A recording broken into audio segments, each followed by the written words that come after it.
Good morning, everyone. My name is Andrie Rebay, and I'm from BSED English 3. I'm here today to discuss about the story entitled His Spouse by Zaw Gyi, translated by Yu Win-Pe or Mya Zin. So before I go to the story and the discussion of the story, we will now first get to know the author, which is Zaw Gyi. His Spouse by Zaw Gyi, translated by Yu Win-Pe or Mya Zin. Zaw Gyi was born on the 12th of April, 1907 and died on September 26, 1990.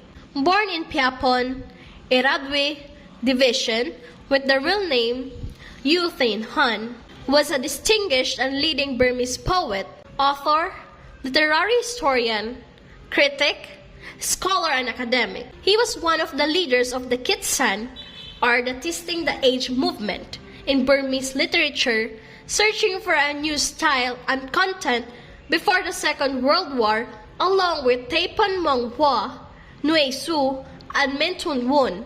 His first Hsin poetry, Padok Pan, or Padok Flower, was published in Hantakim Mon pamphlet. His most memorable work was a play titled Mahasan Gentu, an adaptation of Moliere's Le Bourgeois Gentel Home, published in 1934. His most famous poem was Beda Yan, or The Hyacinth's Way, that traces a journey through life's ups and downs, published in 1963. His Spouse by Zaw Gyi, translated by Yu Win-Pe or Mya Zin. Ma Pao, the wife of Hsin, worked in the market.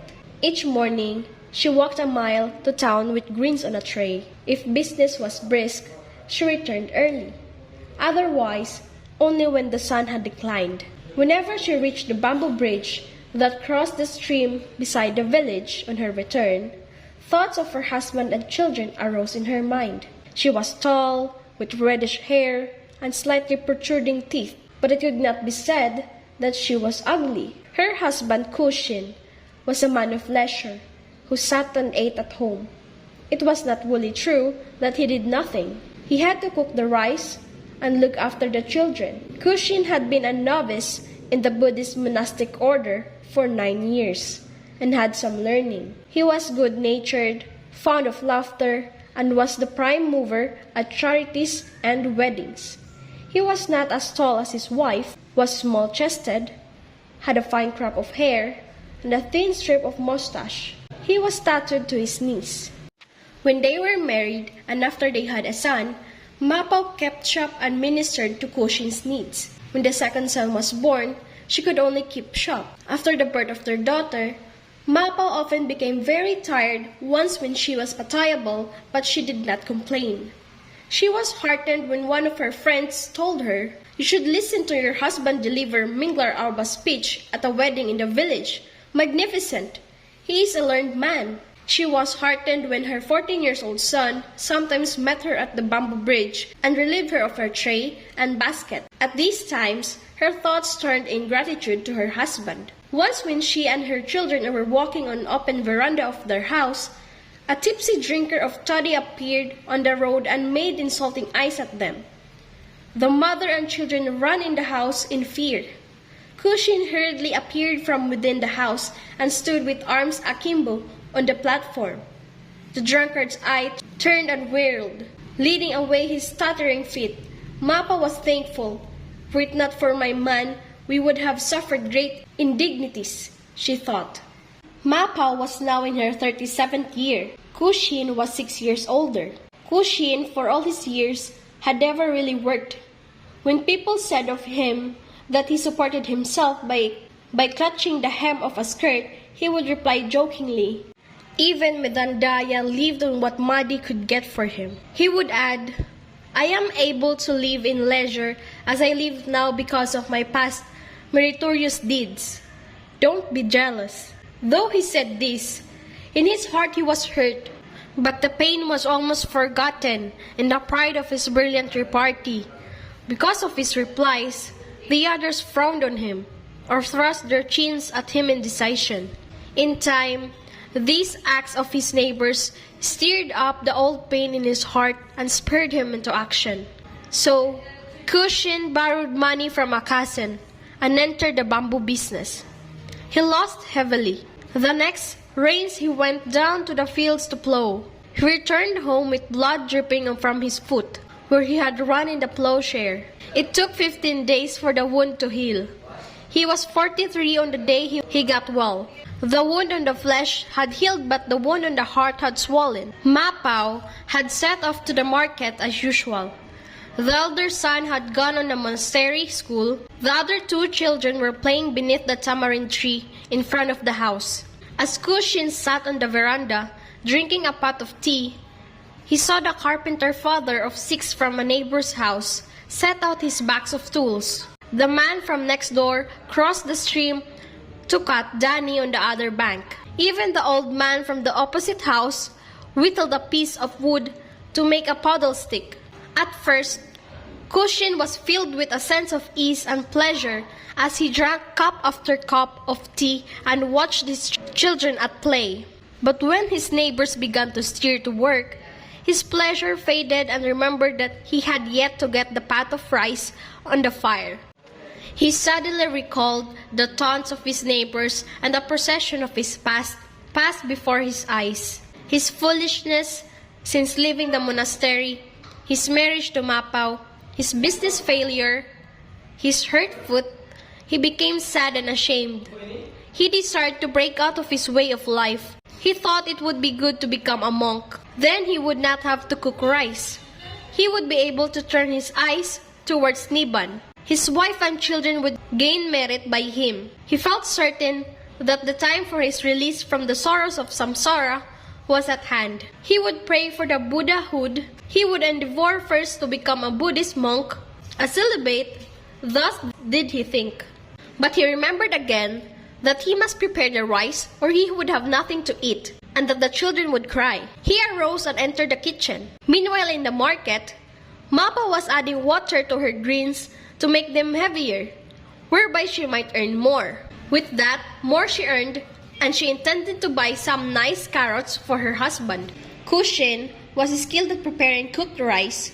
He called the children and gave them the rice with the remains of yesterday's curry. When the children had gone back to their play, he sat with his feet dangling from the veranda and returned to his thoughts. When he became a Buddhist monk, he would come with his begging bowl to Mapao's house every morning and get chance to meet Mapao and the children. Mapao was illiterate and ignorant of the law. When she died, she would pass to the lower worlds. First, he pitied her. He wanted to open her eyes to the law. The quarrel of his children returned him to realities. The sister had scratched the brother's face. In retaliation, he had pulled her hair. Now both were crying. Hsin called the children into the house and made them sit in different corners. He then tried to return to his reverie, but could not pick up the chain of thought. He glanced at his children and saw their heads nodding into sleep. He felt a yawn rise in him. "Don't move." He commended the children and laid himself down for a nap. The moment his eyes were closed, the children opened theirs. They threw speaking glances at each other at their father. They agreed to run down to play as soon as he fell asleep. Hsin awoke to Mapao's voice calling to her son in the tamarind tree. "Get down from there at once. You'll fall. Where's your sister?" "At the steam side," the boy replied. "Woe betide us," Mapao cried. "Hsin, do you leave your children unattended like that? A good father you are." The daughter appeared with muddy hands and the boy climbed down from the tree. Hsin looked daggers at his children. They hid behind the mother. "Here's the carrots for you," said Mapao, and thrusting them on him, she headed children into the kitchen. Hsin's eyes followed them. Mapao washed her daughter's hands and gave the children pea cakes to eat. Then, sitting down, Mapao spread her legs on the floor, untied her hair, bent forward, and let the hair hang above her legs. "Massage my back with your elbows," she told her son. He did so while keeping his cake between his teeth. The quaking of the back under the pressure of the elbows and the swing of the spreading hair as her head swayed made Mapao appear as though possessed by the devil. Hsin looked and heaved a deep sigh of disgust.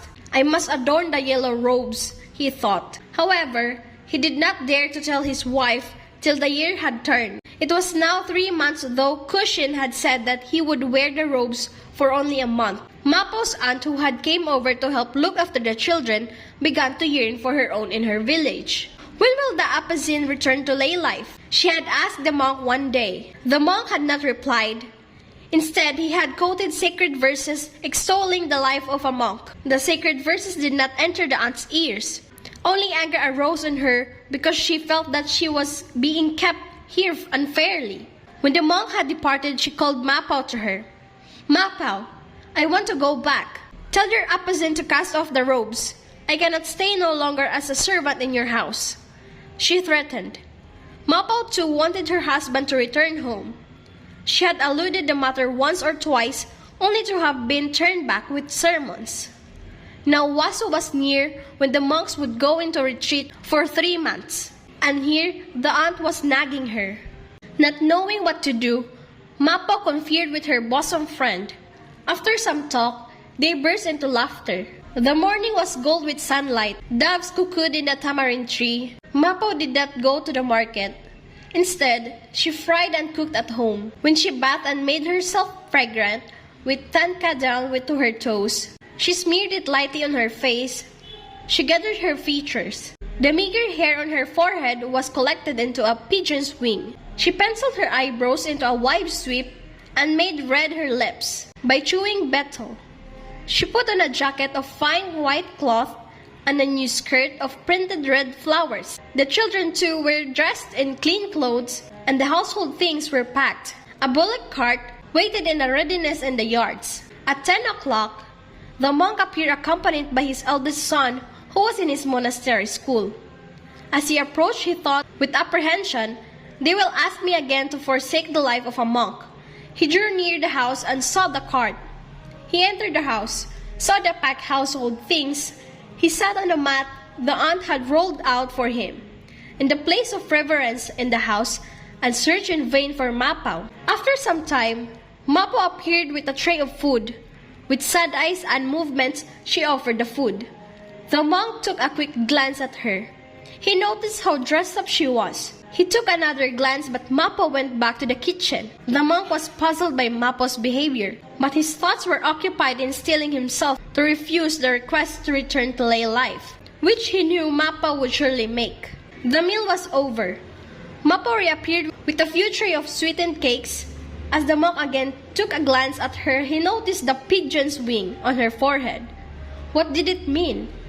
He wondered. Mapao reappeared again and took away the tray. When she came back and sat reverently at a distance, as the monk made the preach to the sermon, Mapao spoke to her aunt. "Aunt, hasn't the cartman arrived yet?" The monk, unable to begin his sermon, looked toward the waiting cart. "Mapao, what's going on here?" he asked. "I will reveal all of the Apazin." Mapao addressed the monk without raising her hand. "Aunt wants to return to her village. If she returns, I will be unable to keep shop and look after the children at the same time. That is why I beg permission of the Apazin to allow me and 2 children to go live with aunt in her village.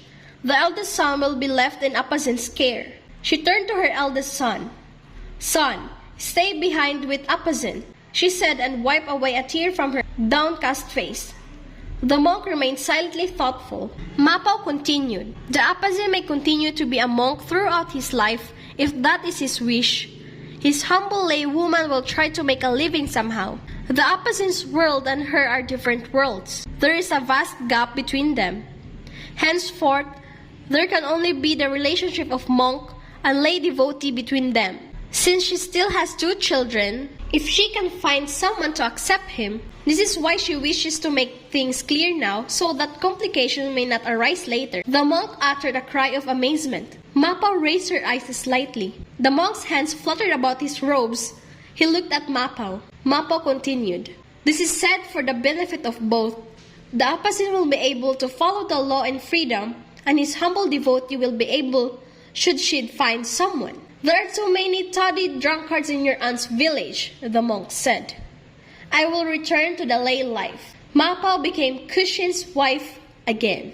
So the story is about the married couple that suffered a lot in life and the personal decisions that the father or Hsin had to do and to decide, while in the case of Mapao, she also had a personal choices that has been difficult for her to decide. But at the end, they find a way to solve everything and to understand every obstacle that they are facing. We will now identify the characters. There were few characters being presented, which are Hsin, the husband of Mapao, and Mapao, the wife of Hsin. It is followed by their children, which doesn't have a specific names but identified as the eldest son and the children. Then the other monks, the neighbors, and the people in the village. So the theme would be determination, life choices, and personal decisions, in which it involves different categories of life that people should consider, the factors to be considered when you are having a decision in life.